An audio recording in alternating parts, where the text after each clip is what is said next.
ஒரு வணக்கம் நண்பர்களே. இது உங்கள் லிட்டி லெஜெண்ட் சேனல். இன்னைக்கு நாம் பேச போறது ஒரு அற்புதமான ஆந்தை பற்றி. அதுதான் பார்ன் அவுல், தமிழ்ல பெர்ன் அவுல். இதோ பாருங்க, இதோட முகம் ஹார்ட் ஷேப்ல இருக்கு போலயா. அதனால தான் இதுக்கு ஹார்ட் ஃபேஸ் ஆந்தைன்னு பேர் இருக்கு. பெர்ன் அவுல் அதிக நேரம் இரவுல தான் செயல்படும்.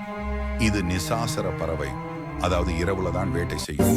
இதோட காது ரொம்ப கூர்மையானது. சின்ன சத்தத்தையும் கேட்டு எலிகளை கண்டுபிடிக்க முடியும்.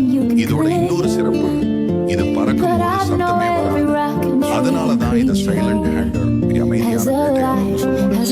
இது பொதுவா வெள்ளை கலர் தங்க நிறத்துல இருக்கும். இரவுல பளிச்சுன்னு ரொம்ப அழகா இருக்கும். பெர்ன் அவுல் விவசாயிகளுக்கே நல்லது.